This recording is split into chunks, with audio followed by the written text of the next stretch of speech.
அற்புதர் இயேசுவின் நாமத்தில் உங்களை அன்போடு வாழ்த்துகின்றேன்.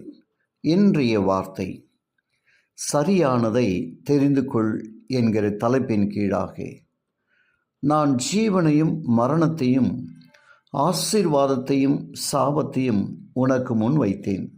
உபாகமம் 30:19. தெரிந்தெடுக்கும் வாய்ப்பை வாழ்க்கை முழுவதும் பெற்றுள்ளோம்.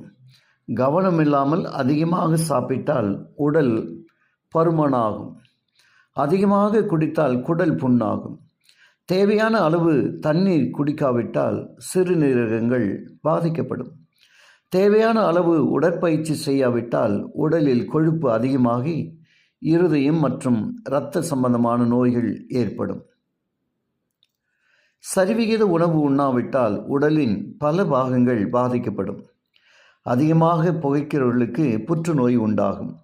எப்போதும் கோபத்தோடும் எரிச்சலோடும் வாழ்க்கையை நடத்துகிறவர்களுக்கு அல்சர் உண்டாகும்.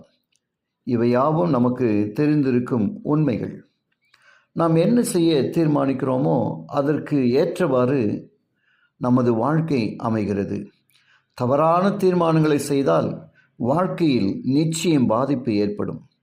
மனிதன் எதை விதைக்கிறானோ அதையே அறுப்பான் என்று வேதம் கூறுகிறது.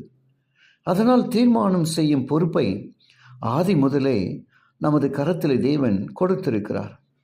நன்மை தீமை அறியக்கூடிய மரத்தின் கனியை புசிக்க வேண்டாம் என்றும் அதை புசிப்பதினால் ஏற்படும் விளைவுகளையும் ஆதாம் ஏவாளிடம் விவரித்தார். தீர்மானம் எடுக்கும் பொறுப்பை அவர்களிடமே விட்டுவிட்டார் தேவன்.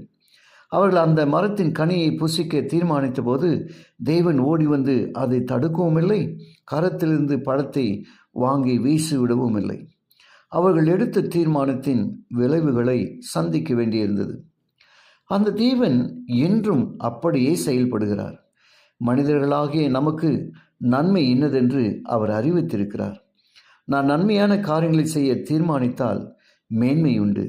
தீமையான காரியங்களை செய்ய தீர்மானித்தால் அவை நம்மை காலப்போக்கில் அடிமைகளாக்கிவிடும். அதனால் வரும் விளைவுகளும் பயங்கரமாயிருக்கும். ஜாக்கிரதையாக வாழ வேண்டியது அவசியம் அல்லவா? மனுஷனை நன்மை இன்னதென்று அவர் உனக்கு அறிவித்திருக்கிறார். நியாயம் செய்து இரக்கத்தை சிநேகித்து உன் தேவனுக்கு முன்பாக மனத்தாழ்மையாய் நடப்பதை அல்லாமல் வேறு எண்ணத்தை கர்த்தர் உன்னிடத்தில் கேட்கிறார். மீகா 6:8. ஜெபிப்போமா. கிருபையுள்ள நல்ல பிதாவே, உமக்கு நன்றி செலுத்துகிறோம். இந்த நாளிலும் கூட நீர் எங்களோடு கூட இடைப்பட்டு சரியானதை தெரிந்து கொள் என்ற ஒரு அன்பின் எச்சரிப்பை கொடுத்திரே, அதற்காக ஸ்தோத்திரம் அப்பா. கேட்ட ஒவ்வொருவரையும் நீங்கள் ஆசீர்வதிங்க. இயேசுவின் வழியாக ஜெபிக்கிறேன் நல்ல பிதாவே. ஆமேன்.